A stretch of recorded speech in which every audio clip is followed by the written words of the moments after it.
kwa majini nukta. Wengine walipoteka wapi? Kwa majini. Nilisema toka mwanzo, wengi hapa tulienda kwa waganga. Amina. Na tulipeleka pesa, tulipeleka mifugo, tulipeleka vitu mbalimbali.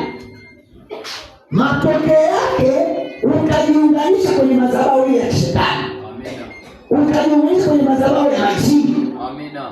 Na ile kunasua kwenye madhabahu ya mashetani ni baba mzee wa Yesu. Amen. Anatuombea, ndio maana leo tumefika hivi, tuko hai. Bila yeye tusingefika, bila yeye tusingefurahi. Amina. Pelezwa. Mtu anapandisha majini alafu anamdai sadaka ya damu. Au yanataka dhahabu avae au avae pete yenye jiwe jekundu. Au kijani. Ni sadaka ya majini. Ya majini. Amina. Endelea. Kitabu cha Walawi sura ya 17 na mstari wa 7. Roho Mtakatifu atufunulie maandiko. Amina. Mungu aseme, wala hawatatoa tena sadaka zao kwa wale majini mkato. Unaona? Ambao uwafuata ili wafanye uasherati nao nukta. Sheria hii itakuwa sheria ya milele kwa mkato. Kizazi baada ya kizazi nukta funga. Ndio maana unapotoa sadaka kwa majini, unajiuza nafsi yako. Bwana useme amina. Amina.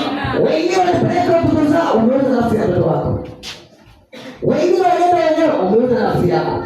Lakini aliyotoa kule madhabahu za majini ni maombi ya mzee wa Yesu.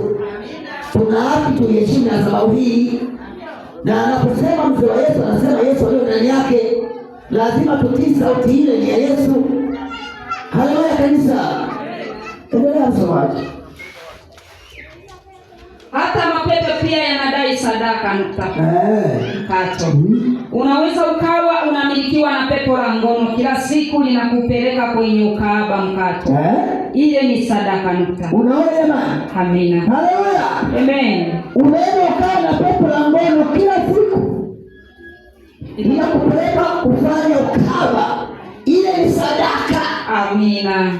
Unaitoa kwenye madhabahu ya kishetani. Nimesema hapa, wengi tulikuja hapa, tulikuja ni wagonjwa, wengine wamekuwa makaba, wengine machokola, wengine wamekuwa ni vibaka. Haleluya kanisa. Lakini aliyetoa kwenye matabia mabaya mabaya ni nani? Jibu ni mzee wa Yesu. Yeye ndiye ametuombea kutoka kwenye matabia mabaya mabaya. Leo tumekuwa watu wazuri, tumekuwa wanadamu wazuri. Aliyetufanya na sisi tuonekane wanadamu wazuri ni nani? Mzee wa Yesu. Kumbe iko haki kabisa kuitii sauti ya mzee wa Yesu. Amen. Yeye ndio alituombea. Leo tumekuwa binadamu wazuri, tumekuwa binadamu wenye kuheshimika. Haleluya kanisa. Amen.